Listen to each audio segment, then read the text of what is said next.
இல்ல அது இறுதிக்கட்ட பிரச்சாரம், முதல்கட்ட பிரச்சாரத்துல தனிப்பட்ட முறையில போய் ஒரு சிச்சுவேஷன் எப்படி இருக்குன்னு பாக்குறாரு, மக்கள் மத்தியில் பல்ஸ் பாக்குறாரு சார்.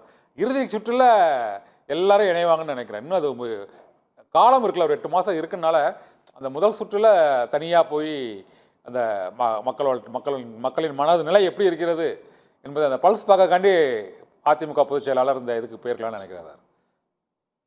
முதல்ல அவரை போய் பல்ஸ் பார்க்க சொல்லுங்க, கீழ்பாக்க ஹாஸ்பிட்டல்ல. மனநிலை சரியா இருக்குதானே, மனநிலை எல்லாம் நீங்க ஒன்றும் பார்க்க வேண்டாம். ஏன் அன்வர் ராஜா வெளியில போனார்னு போய் பாருங்க. இல்ல இல்ல, நான் தவறாவே பேசுறேன், உண்மைதானே பேசுறேன். காலையில ஒண்ணு, மத்தியானம் ஒண்ணு, நைட் ஒண்ணு, மாறி மாறி பேசுறீங்கன்னா என்ன சார் அர்த்தம்? நீங்க கூட்டணியில் இருக்கன்றீங்க, அப்புறம் இல்ல தனி மெஜாரிட்டியோட நாங்க ஆட்சி அமைப்போம், கூட்டணியில கிடையாது பாரதிய ஜனதா கட்சியை நாங்க கூட்டணியில வச்சிருக்கோம், ஆட்சியில பங்கு இல்ல, அதிகாரத்துல பங்கு இல்லைன்றீங்க. அதை அவங்க ஒத்துக்கிறாங்களா? அவங்க ஏத்துக்கிறாங்களா? அப்ப என்ன அர்த்தம் அது? ஆகவே குழப்பத்தை உண்டு பண்றாரு. சீஃப் மினிஸ்டருக்கு ஜுரம் வந்துருச்சான். என்ன ஜுரம் வரும் சீஃப் மினிஸ்டருக்கு?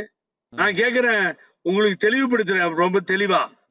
அண்ணன் திருமாவளவன் அவர்கள் ஒரு காலத்திலே அனைத்து இந்திய அண்ணா திராவிட முன்னேற்ற கழகத்தில் கூட்டணி வைத்திருந்தார். அப்பொழுது புரட்சி தலைவி அம்மா மேடையில் கூட்டணி அமைத்திருந்த நேரத்தில் வந்த சட்டமன்ற தேர்தலில், நாடாளுமன்ற தேர்தல் போன்றவை எல்லாம் திருமாவளவன் கூட இருந்தார். அப்ப கையை பற்றி திருமாவளவன் அவர்கள் கையை பற்றி உயர்த்தி அவர்களையும் பக்கத்திலே நிக்க வைத்துக் கொண்டு அவ்வளவு மரியாதையை கொடுத்தார்கள். அவர் பிரிந்து செல்கின்ற பொழுது எங்கிருந்தாலும் திருமா வாழ்க என்று சொன்னார்கள் திருமாவளவன். இது நடந்தா இல்லையா அண்ணன்? ஆமா ஆமா, தம்பின்னு கூட சொல்றாரு. ஜெயலலிதா மறைந்த முதலமைச்சர் திருமாவளவனை தம்பி, எனது சகோதரர் என்று அவர் கூறியிருக்கிறார் பல முறை. Correct, your correct. அப்படிப்பட்ட திருமாவளவன் இந்த கட்சி நன்றாக இருக்க வேண்டும் என்று ஒரு கருத்தை சொல்லுகிறார் அந்த தலைவர். அப்படின்னா அவரோட உட்கார் பேசி, நீங்க சொல்றதை ஏத்துக்கிறேன்னு, இந்த கட்சியில இது இப்படி போறதுதான் நல்லதுன்னு நீங்க உங்களுடைய அபிப்பிராயத்தை கொடுத்திருக்கீங்க, நீங்களும் கூட்டணிக்கு வாங்க அப்படின்னு கூப்பிடணுமா இல்லையா? அந்த தன்மை, அந்த உணர்வு, கட்சியை ஒன்றிணைக்க வேண்டும், எல்லாரும் வரணும் கூட்டணினா எப்படி வருவாங்க? நீங்க யாரு என் கட்சியில தலையிடுறதுக்கு? எங்க கட்சி விஷயத்தை பேசுறதுக்கு நீங்க யாரு? விட்டுட்டு இடதுசாரி வலதுசாரின்னு சொல்லி ரெண்டும், இந்த மார்க்சிஸ்ட் அண்ட் இந்திய கம்யூனிஸ்ட் ரெண்டுத்திலையும் சண்டைக்கு போறார். அந்த தோழர்களிடத்தில் சண்டைக்கு போய் அதனுடைய தலைவர்கள் இங்கெல்லாம் உங்க வாழ ஆட்டாதீங்க, உங்க நன்மைக்கு தான் சொன்னோம் அப்படின்னு திருப்பி அவங்க பதில் சொல்றாங்க.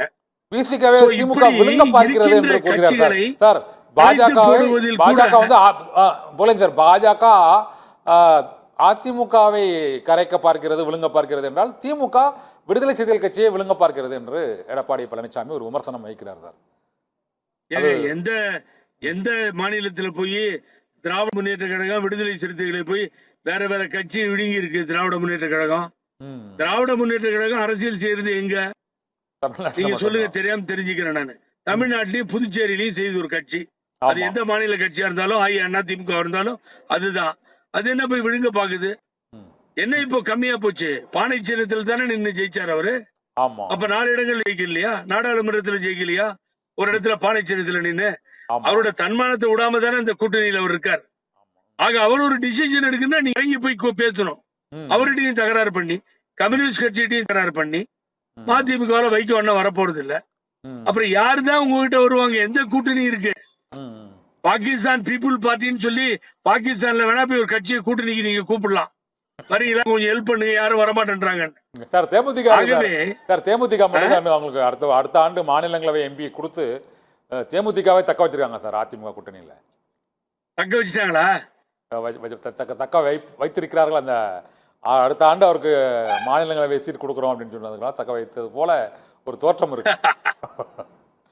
அதாவது கண்ணன், அந்த மாதிரி ஒரு நல்ல எண்ணம், நல்லெண்ண அடிப்படை இருந்திருந்தால், நான் ஓப்பனாவே உங்கள்கிட்ட பேசுறேன், திரு வாசன் அவர்கள் சீட்டை கேட்டப்போ ரெட்டையில தான் நிக்கணும் அம்மான்னு சொன்னாங்க. அந்த சின்னத்தை ஏற்றுக்கொள்ள வேண்டும்.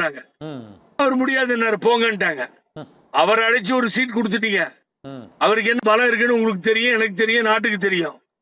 அவருக்கு ஒரு ராஜ்யசபா கொடுக்கப்பட்டு விட்டது. அதே மாதிரி அன்புமணி ராமதாஸ் கொடுக்கப்பட்டு விட்டது. 2யும் கொடுத்தாச்சு, 2 சீட்டு போச்சு. ஏன் சார், கஷ்டமான நேரத்துல கூட ஹெல்ப் பண்ணி உங்க பக்கத்துல நின்று குரல் கொடுத்த அந்த கேப்டன் விஜயகாந்த் கட்சிக்கு ஒரு ராஜ்யசபா கொடுக்குறேன்னு சொல்லி ஏமாத்திருக்காங்கல்ல. அவங்க இன்னும் பொறுமையா ஏதாவது பண்ணுவாரு, கொடுப்பாரு, தேர்தல் வர இடத்துல ஏதாவது செய்வாருன்னு நினைக்கிறாங்க. நீங்க நினைச்சு பாருங்க, அப்ப அந்த கட்சி எப்படி கூட்டணிக்கு வரும்?